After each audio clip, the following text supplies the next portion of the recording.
lab in Washington. Gallo got pushed by the Reagan administration that wanted to do something on AIDS finally. They literally told us to just close CDC's lab down. We don't care about it. There's a bunch of gays, who gives a shit? And that was really their whole story.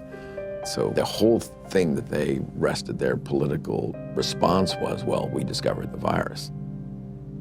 Good afternoon, ladies and gentlemen. The probable cause of AIDS has been found. Credit must go to our eminent Dr. Robert Gallo, who directed the research that produced this discovery. What was new that day is for the first time we were saying, that's the cause, I'm sure. It was a silly press conference. There was not evidence then that HIV was the cause of AIDS. It wasn't called HIV. There was certainly evidence that he didn't discover it. It was discovered in France. The conference was held before any of Robert Gallo's papers were published, therefore before any other scientist had a chance to review them and look at the evidence and see if he got it right or wrong. Gallo's philosophy was to have people to whom he would give the virus be in his own control, so that any information that came out of that would come through him, so that he got all the information. Indeed, often put his name on publications and would, quote, collaborate with them. But should you have any broader view other than his personal glory and your personal glory, this was not a scientific pursuit in any way. The U.S. Department of Health and Human Services decided from now on, we are only going to fund AIDS research that assumes that Robert Gallo's virus is the cause. I didn't think that HIV in 1984 was the cause of AIDS. That's why I did the study comparing gay men with Kaposi's and gay men with pneumocystis. I assumed there must be something else. If you go read my paper from 1985 that Kern and Jaffe would not sign on to, I actually lay out the cofactor hypothesis in that paper.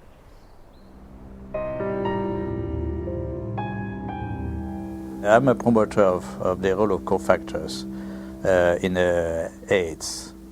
Well, cofactors just says that the cause of a disease is by more than one factor. Just simply being infected with HIV is not going to do it. You need certain cofactors.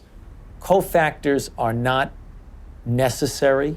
Dr. Fauci will say HIV causes AIDS without the need for anything else. That's kind of ridiculous. The data that indicate that any different type of infection like mycoplasma or something like that is a necessary cofactor, I believe those theories have been debunked. What the fuck does he mean? Sorry. What's it? What does he mean that there are no cofactors? Where's he coming from? There's cofactors for everything. Cofactor implies something specific. And it really gets us off into tracks that are wandering. Gallo isn't gonna change his mind. But he's probably 70 years plus now. He's gonna remember things. Yeah, we all remember things that are good for us. And we forget the bad things. The cofactors are important to really understand how people get ill, why they get ill. What is asked of an AIDS journalist is to deny an existing reality, which is a strong, growing body of dissent on a scientific question. In August of '92, my dad had just read his latest National Review, and there was an article in there about Peter Duesberg, a maverick cell biologist. He said he didn't think HIV caused AIDS. To deny that this well-identified, well-characterized virus is linked with AIDS is, to my mind, just potty. He said, I can't replicate this in my office. I can't get this virus to do anything. We thought, oh my gosh, my dad is really daydreaming. He's trying to wish this all away because he knows how upset we are. Just wish it all away, and everybody will be gone happy. If Fauci would say, here's $1 billion for alternative theories of AIDS, you wouldn't believe what's going to happen. A lot of HIV researchers overnight would would start cofactors. The first year they would call them cofactors of HIV. And the next year, the co would be topped and HIV would be topped the year later. Peter is highly intelligent. He did excellent work. I mean, no wonder he got a full professorship in Berkeley and was nominated to the American Academy of Sciences. But I told him very frankly that he's killing people with his theories, and I still stick to that. They attack him, they attack his ideas, and they present some bogus way of refuting what his science has said that doesn't really refute it. Peter Duisberg? Yes. Oh. They are all prostitutes, most of them, my colleagues, to some degree, myself. You have to be a prostitute to get money for your research. You're trained a little bit to be a prostitute. But some go all the way. In light of all this scientific uncertainty, I asked Dr. Fauci for evidence linking HIV to immune deficiency disease. When you put the combined findings of the initial characterization as a distinct retrovirus isolated by Montagnier and his group, together with Gallo linking the virus to being the cause of AIDS, and they put those things together, and that's how we have a confirmation of the causative agent of AIDS, namely HIV. Still unclear about the evidence for HIV's existence, I decided the best way to verify it would be to actually see it. I asked Dr. Hans Gelderblum, a world-renowned electron microscopist, if he thought there was any reason to question Dr. Montagnier's published images. I've seen these publications, stamp-sized images. It's a nuisance. It's a nuisance. You do not really see much. When we saw that photo, we said, suggestive, but not convincing. Dr. Gallo, 1 year later, published photographs he claimed to be of HIV. Were his any better? These pictures were not so impressive. They were not much better than Montagnier's images. It's one thing to look like, and another thing is to be a virus. In 2002, I stumbled across an article by Valander Turner and Andrew McIntyre of the Perth Group in Australia, and it questioned whether there's ever even been found a virus. I became consumed with researching this. I could read from morning till night every day, and every link to another link, and I would email to these people and say, where's the test? I want to know. Am I dying? Am I contagious? And they weren't even very kind. They were just like, read our articles again. How many times do we have to tell you there's no test? It is crucial to understand that an AIDS diagnosis is forever. It cannot be reversed or alleviated.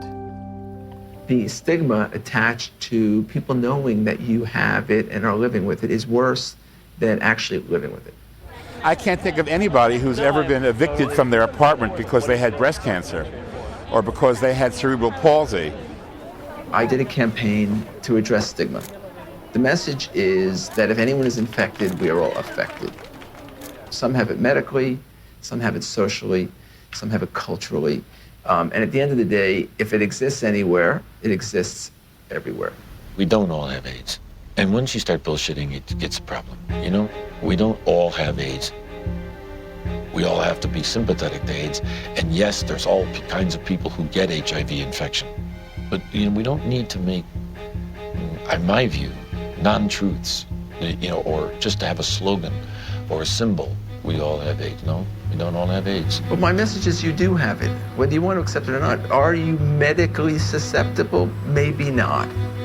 But are you socially vulnerable? Yes. In June of 2007, the BBC featured a news story which began, HIV infection theory challenged. Living cells are complicated, and how they work inside the body is even more complicated.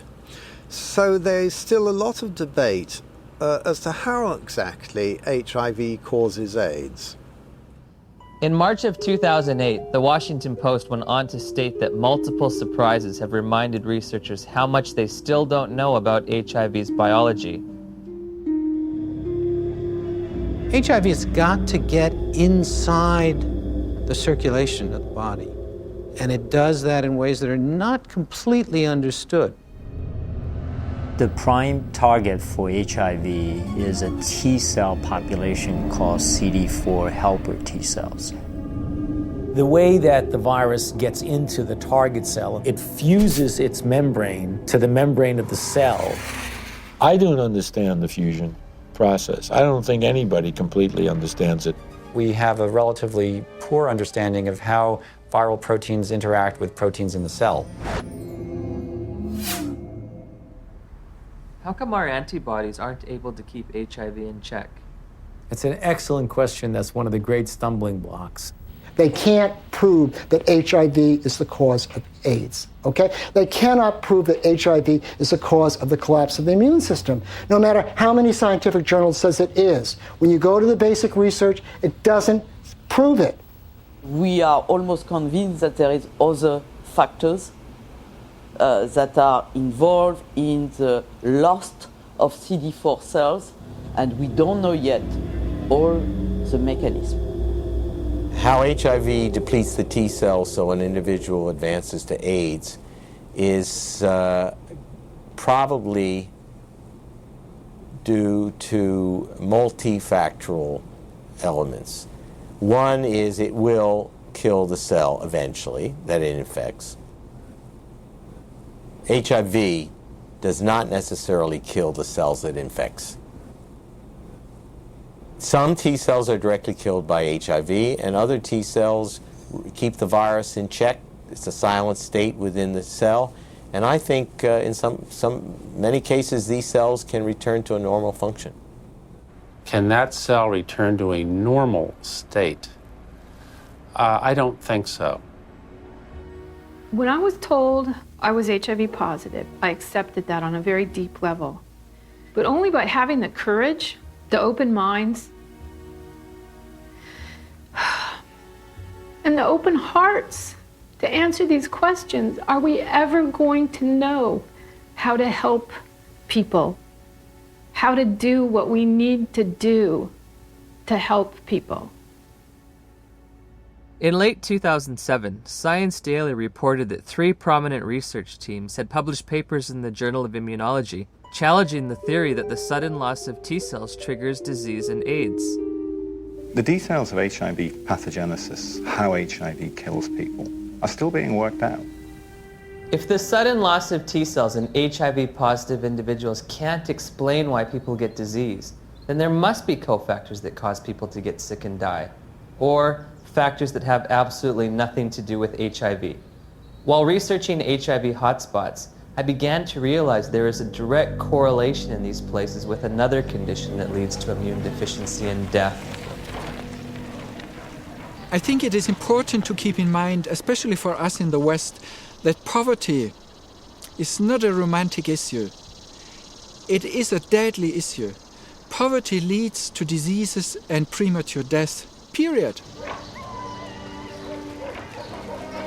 When you look at the symptoms that they talk about, for people that are HIV positive, you find that some of them, they are more related to malnutrition. Their nutrition is not very equilibrated. They are in oxidative stress, even they are not infected with HIV. So their immune system doesn't work well already. People are hungry, they're underdeveloped, there are no hospitals, there's no proper medical care. You take away poverty, you're giving people an ability to fight infections. These are toilets. Yeah. We don't have flushing toilets.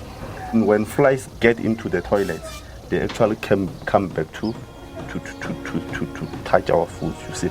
And look, we need to take that food. And we don't know which infections are there. So how do you expect people must survive in these places? Look there.